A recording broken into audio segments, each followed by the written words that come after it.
कि देश के प्रधानमंत्री ने 8 साल में देश को कंगाल करने का काम किया है। स्मृति ईरानी जी कहाँ हैं? बुलवाई स्मृति ईरानी जी को। आज क्या गैस सिलेंडर इतना महंगा है? क्या चाय बेचने वाला जो प्रधानमंत्री बना वो देश के गरीबों को जूते तक भिजवा दिया?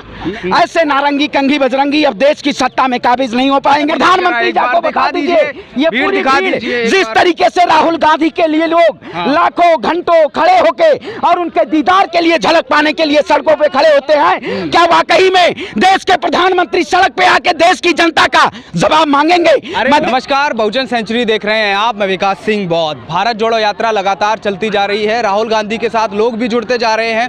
अभी हम राजस्थान में हैं और 1-2 दिन में हम लोग बहुत ही जल्द हरियाणा बॉर्डर क्रॉस कर जाएंगे और हरियाणा में पहुंच जाएंगे। इसी बीच हमारी मुलाकात हुई है शरवण पांडे जी से। आप जानते ही होंगे, सभी लोग सामाजिक कार्यकर्ता हैं और अब राजनीति में उतरने का प्रयास कर रहे हैं, मुझे लग रहा है जिस तरीके से। आप पांडे जी, आप इस यात्रा में क्या कर रहे हैं? देखिए, यात्रा एक देश में जिस तरीके से जाति धर्म प्रांत भाषा के नाम से जिस तरीके से नफरत की राजनीति कर रही है उसका खात्मा होना तय है। क्योंकि आज देख सकते हैं बीजेपी और आरएसएस के लोग देश में नफरत की राजनीति का उदय किया उन्होंने।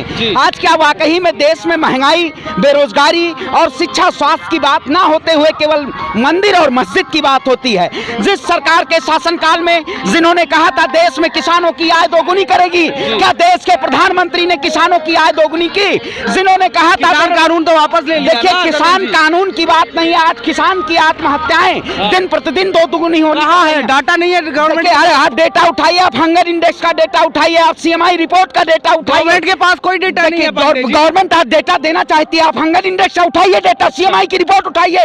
देश के प्रधानमंत्री कहते थे 2 करोड़ युवाओं को रोजगार देंगे। क्या आज देश में युवाओं को रोजगार है? योग्यता के अनुसार मैं भी MBA किया हुआ छात्र हूं। देश के प्रधानमंत्री ने देश के युवाओं कहते हैं आप गोदी मीडिया वाला काम मत करिए। आप देश के प्रधानमंत्री से आप गए सवाल पूछने, आपने उनसे पूछा कि आपने इस देश में रोजगार क्यों नहीं दिया, आपने देश में किसानों को हक क्यों नहीं दिया? इन्होंने आज देश में किसानों को लूटने का काम किया।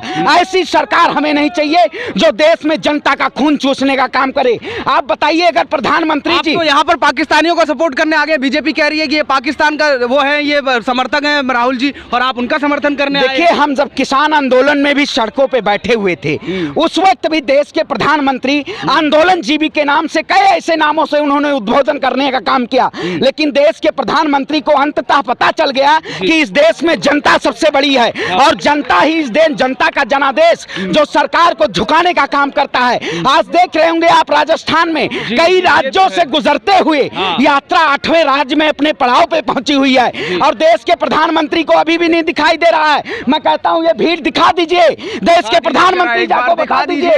ये पूरी भीड़ जिस तरीके से राहुल गांधी के लिए लोग लाखों घंटों खड़े होके और उनके दीदार के लिए झलक पाने के लिए सड़कों पे खड़े होते हैं, क्या वाकई में देश के प्रधानमंत्री सड़क पे आके देश की जनता का जवाब मांगेंगे? मैं देश के प्रधानमंत्री से पूछता हूं कि उन्होंने जिस तरीके से देश की जनता को कई नारों से उन्होंने क्या बहुत हुआ महंगाई की मार, अब की बार मोदी सरकार, क्या मोदी सरकार ने देश में महंगाई कम करने का काम किया? गरीबों के ही तो है मोदी जी। आप ये अरे मैं कहता हूं, गरीबों को उन्होंने खत्म करने का काम किया। वो गरीब, आप बताइए, गरीबों को खत्म करने का काम किया। जाइए दलितों के आप देखिए कितना वो सब करते हैं दलितों के लिए, आप बहुजनों के लिए। मैं कहता हूं, पैर धुलने से गरीबी नहीं धुलती है।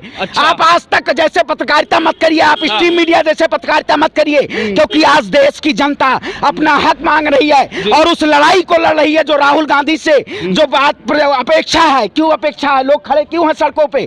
आप इनसे जन से पूछिए, जन की यही आवाज है। राहुल नहीं है, गांधी दूसरा गांधी है देश का। और जो सड़कों पे चल के 3750 किलोमीटर की जो यात्रा है, ये पूरे देश को एक साथ लेके एक आत्मविश्वास के साथ ही आगे यात्रा बढ़ रही है। वाली यात्रा कह रहे हैं बीजेपी वाले। मैं कहता हूँ, नारंगी बजरंगी कंघियों की बात मत करिए। जिन्होंने देश में नफरत के नाम पे नफरत का बीज बोने का काम किया, ऐसे नारंगी कंघी बजरंगी अब देश की सत्ता में काबिज नहीं हो पाएंगे। देशभक्त पार्टी है वो। अरे कौन सी देशभक्त पार्टी? वही कंगना रनावत वाली देशभक्त पार्टी है?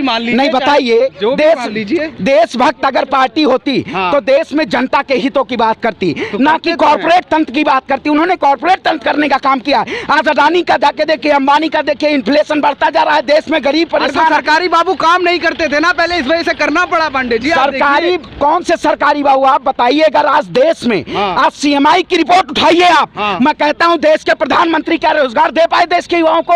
इन्होंने रोजगार देने का योजना लाए तो है, अग्निवीर योजना ले आए हैं, आर्मी में भर्ती 4 महीने इन्होंने रोजगार देने का काम किया। क्या अग्निपथ योजना के जरिए देश के युवाओं को बेहतर शिक्षा मिल पाएगी, बेहतर स्वास्थ्य मिल पाएगा, ये विषय है। और देश में हम जैसे युवा सड़कों पे चल रहे हैं, यही सड़कों पे तो राजनीति करने निकले हैं, ऐसा आरोप लगाया जा रहा है पंडित जी। अरे मैं कहता हूँ राजनीतिक में देश के प्रधानमंत्री तो कपड़ा बदलते हैं। अच्छा। उन्होंने कपड़ा बदलने का काम किया, उन्होंने देश की जनता को गुमराह करने का काम किया। क्या देश में ऐसा प्रधानमंत्री चाहिए या राहुल गांधी जैसे एक टी शर्ट में 3750 किलोमीटर की यात्रा, 45,000 की टी शर्ट पहनते हैं, वो 55 जूते पहनते हैं, हजारों। अरे भैया वही कहते हैं सूट बदलने वाले प्रधानमंत्री, जो यात्रा नहीं वो कर पाते हैं। वो जब रैली में जाते हैं तो उनके कपड़े चेंज होते रहते हैं, जितनी उनकी सभाएं होती हैं उससे ज्यादा तो कपड़े चेंज होते हैं। ऐसे प्रधानमंत्री की आप बात करते हैं। तो वो प्रधानमंत्री कर सकते हैं, राष्ट्र का गौरव है भाई। प्रधानमंत्री है तो देश की जनता को लूटने का काम नहीं दिया गया, जनसेवक की बात होती है। प्रधानमंत्री ने कहा था मैं चाय बेचने वाले का बेटा हूँ। क्या चाय बेचने वाला जो प्रधानमंत्री बना वो देश के गरीबों को जूते तक भिजवा दिया? नहीं, वो कह रहे थे जूते गरीब चप्पल वालों को हवाई जहाज में उड़ाएंगे प्रधानमंत्री। अरे कौन से हवाई जहाज में उड़ाए? कहते तो आज स्मार्ट सिटी बनवा रहे हैं प्रधानमंत्री। पूछिए गरीबों से जाके पूछिए, आज दाल चावल गेहूं उनको खरीदने के लिए मजबूर होना पड़ता है। फ्री राशन दे रहे हैं। अरे स्मृति ईरानी जी कहाँ हैं? बुलवाई स्मृति ईरानी जी को। आज क्या गैस सिलेंडर इतना महंगा है, आज गैस सिलेंडर की बात नहीं करना चाहती। स्मृति ईरानी जी से पूछिए जाके। देश हित में थोड़ी बहुत गरीबी सहनी पड़ेगी। अरे देश हित में मैं कहता हूँ, देश हित में जनता तो अपना खून दे रही है, लेकिन देश के प्रधानमंत्री अडानी और अंबानी का बड़ा वो उनके गोडाउन बनाने का काम कर रहे हैं। क्या अडानी और अंबानी अगर इस देश के नायक हैं तो प्रधानमंत्री का क्या जरूरत है? देश के प्रधानमंत्री ने केवल इस देश की जनता को गुमराह किया है। मैं कहता हूं प्रधानमंत्री जी आप या तो गद्दी छोड़ दीजिए, क्योंकि देश की जनता अगर सड़कों पे उतर जाती है, आपने देखा होगा जेपी आंदोलन ने देश की जनता को दिल्ली की गद्दी हिलाने का काम किया। देश के प्रधानमंत्री की गद्दी हिलाने का काम ये यात्रा करेगी और राहुल जी का ये जज्बा करेगा। ये शेर चल रहा है और इस दहाड़ से बड़ी बड़ी सरकारें गूंजने का काम करेंगी और देश के प्रधानमंत्री को झुकना पड़ेगा। और गरीबों के हक के लिए, गरीबों के न्याय के लिए, एकता के लिए जो यात्रा की मिसाल है, ये वाकई में देश को एक नए आयाम पे ले जाएगी। और प्रधानमंत्री को हमेशा डंके की चोट पे आवाज उठाएं और आवाज उठाने का काम। आखिरी सवाल पूछूंगा, 2024 में क्या बदलाव देखना चाह रहे हैं आप? देखिए जनता खड़ी है, जनता रोडों पे खड़ी है, ये जनादेश दे रही है कि आने वाले समय में अब महंगाई, बेरोजगारी, बहुत सारे देश के जमीनी मुद्दे हैं, उन मुद्दों पे बात करते हुए और देश की जनता आगे चुनी हुई सरकारें चुनेंगी, क्योंकि देश के प्रधानमंत्री ने 8 साल में देश को कंगाल करने का काम किया है। ऐसे कंगाल प्रधानमंत्री देश में नहीं। कहाँ नोटबंदी, पैसा वापस आ गया, आप बताइए। जिन्होंने कहा था जीएसटी आएगी, जीएसटी के जरिए देश में व्यापारियों को फायदा मिलेगा। देश के प्रधानमंत्री ने कहा था नोटबंदी के जरिए देश में काले धन की वापसी होगी। क्या वो सब हो पाया? बहुत सारे ऐसे मोदी जी के वादे हैं जो पूरे नहीं हो पाए हैं, इसीलिए यात्रा जरूरत पड़ी है। और राहुल गांधी जी इसीलिए चल रहे हैं और इस यात्रा के जरिए देश को एक संदेश दे रहे हैं, एक साथ होके, एकजुट होके भारत को जोड़ने की जरूरत है। नफरत का खात्मा होगा और देश में नए आयाम की राजनीति होगी। इस यात्रा का यही उद्गम उद्देश्य है। थैंक यू सरवन जी हमसे बात करने के लिए। अब देखने वाली बात होगी कि 2024 में क्या बदलाव होने वाला है, कांग्रेस कितने फायदे में रहेगी इस यात्रा को लेकर के। आप ये वीडियो देख रहे थे बहुजन सेंचुरी पर।